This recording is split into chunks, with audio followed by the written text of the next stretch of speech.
General Ziaul हक के बारे में 5 दिलचस्प हक़ाइक़, 5 interesting facts about general Ziaul हक। ज़िया के पहले वाला पाकिस्तान और उसके बाद के पाकिस्तान में आपको ज़मीन व आसमान का फ़र्क नज़र आएगा।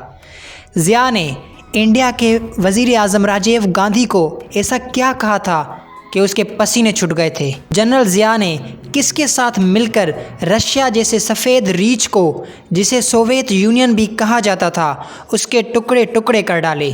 और डॉक्टर अब्दुल कदीर खान ज़िया के बारे में क्या कहा करता था। जनरल ज़िया के दौर में किस तरह की सज़ाएं दी जाती थीं, ये सब कुछ आप जानेंगे इस वीडियो में। फैक्ट नंबर 1, जनरल ज़ियाउल हक पाकिस्तान के वो वाहिद सरबराह ममलिकत थे जिन्होंने इस्लामाबाद में जो मकान बनाया था बैंक से कर्ज़ लेकर बनवाया था और कर्ज़ की किस्तें अपनी तनख्वाह से कटवाते रहे।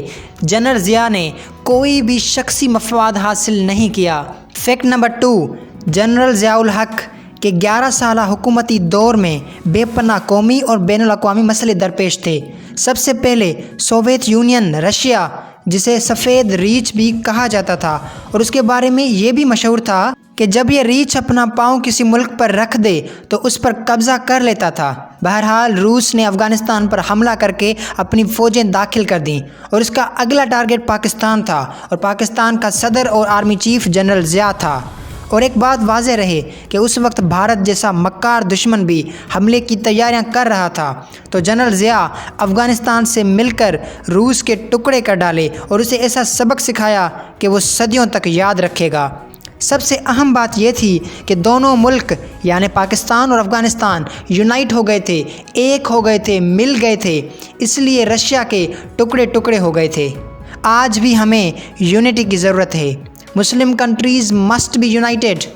फैक्ट नंबर 3, जब इंडिया की फ़ौजें बॉर्डर पर जंगी मशक़ें कर रही थीं और ख़तरा था कि इंडिया अटैक कर सकता है, उसी दौरान में भारत की सरज़मीन पर पाक भारत क्रिकेट सीरीज़ भी जारी थी, तो चेन्नई में जनरल ज़ियाउल हक साहब भी मैच देखने वहां पहुंच गए। तो मैच के वक्फे के दौरान जनरल ज़िया ने Indian prime minister Rajiv Gandhi के कान में बस इतना कहा था कि हमारे पास भी एटम बम है, होशियार रहना। तो Indian prime minister Rajiv Gandhi के पसीने छूट गए थे और फ़ौजें वापस बुलवा लीं। Fact number 4, Mohsin Pakistan doctor Abdul Qadeer Khan general Zia की बहुत तारीफ़ करते थे। एक इंटरव्यू के दौरान डॉक्टर अब्दुल कदीर ने कहा था कि जनरल ज़िया ने हमें बहुत सहूलत मुहैया की न्यूक्लियर वेपन्स बनाने में, और इसके दौर में न्यूक्लियर प्रोग्राम में भी तेज़ी आई और इकोनॉमी भी बेहतर हुई। फैक्ट नंबर 5, जनरल ज़ियाउल हक के दौरे हुकूमत में मुजरिमों को सरेआम सज़ा दी जाती थी, चाहे फांसी हो या फिर कोड़े।